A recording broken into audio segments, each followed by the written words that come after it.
First of all, though, you lucky three, you've all jetted in from your holidays. Yeah. Looking all fresh and lovely. Separately. Well, yes, of course. Yeah, not together. Where did you go to, Lisa? I went to Bahia del Duques. Really? Tenerife. Tenerife raft. Tenerife raft. Tenerife trip. No, it was fantastic, actually. We had, obviously, half-term last week, and Paul was in China for 10 days on business, so Beau and I had a little girly bonding trip. And I tell you what, if I ever see another aqua park, or if I fall out of another rubber dinghy or get thrown out, it was great, and we bonded. But these people that have more than one child and go on holiday as a single parent, I don't know how they cope. It was really tricky because obviously, I wanted her to make friends because someone said that might be a good idea because then they have a little play, don't they? Well, everyone I introduced her to, she just kind of didn't gel with, and I was, like, desperately trying to make 10-year-old friends going around this. Will you play with my daughter, please, please? So, anyway, it just ended up just being the two of us, and she had the time of her life. But you didn't. Well, there was a spa there, and I just kept walking past it. There's the aqua park, but there's the spa. You'd rather go to the spa than entertain your lovely daughter in an aqua park. Not really. Just an hour would have been nice. Just an hour. Just an hour to have my feet rubbed after the aqua park. Stop moaning about it. And just sort your wedgie out. That's the main problem with aqua parks. That's true. When you go down those great big... Honestly, for a week later, you're still... True, and you go in the giant rubber rings, and they say, well, they put your legs out and your arms over the side, but your bum's dragging along the floor. I've got no idea what they're talking about. Have you, Bellas? No, darling, I don't do exactly. aqua park.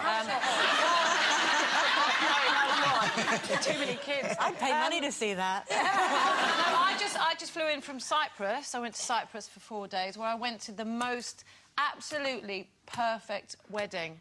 And actually, I haven't even told you three this yet, but it was mine. I got married at the weekend. No. I did. I did. They don't even know. No one knows. I did. Did you? No.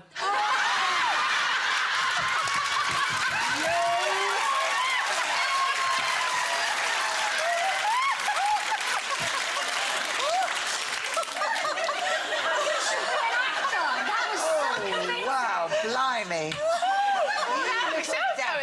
Yes, no. We saved ourselves a few quid on the presents then, didn't we, girls, really? Your face.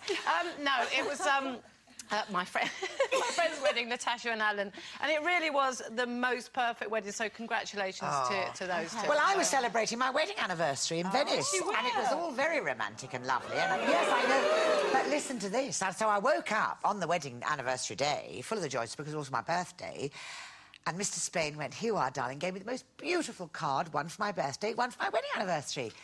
I didn't have anything for him at all.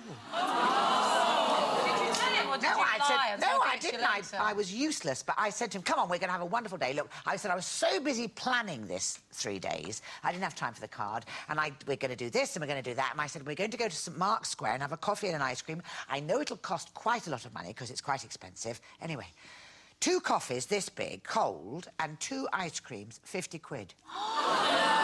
So he was upset then for the rest of the day.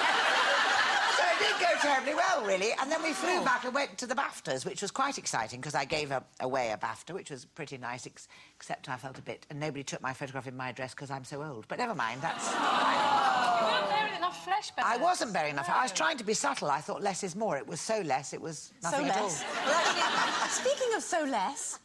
I don't know if you've heard this, but apparently, you know, you're away on holiday. I don't know what lovely sights you managed to see while you were away, but apparently, Speedos are making a comeback. You know those tiny little budgie smugglers that men wear? Apparently, the smaller, the tighter, the better. So think Daniel Craig, Cristiano Ronaldo, Peter Stringfellow. Yeah. Now, is that a look that you like?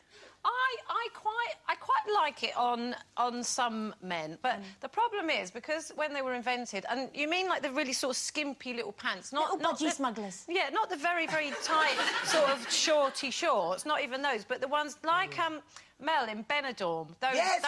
Oh, yeah, no, really high on the leg. Stretchy. Yeah, because they were sort of invented. Oh, look, there he is. Like that. Oh, bless. That's me and Mark in about 10 years' time. You know, because they they were invented, I think, in the sort of, 70s, the people that wore them the first time around still wear them, so they kind of got a bad name. But on young blokes, as long as they've got... as long as... Yeah. I think they look really nice. I'd love Mark to wear them. He'd look nice in those. Yeah, Well, yeah, I think people should be allowed to wear what they like. I just think it's all about, if you've got a huge paunch and they hang in underneath, it's... Paunch, I think. Paunch. Paunch. Excuse me.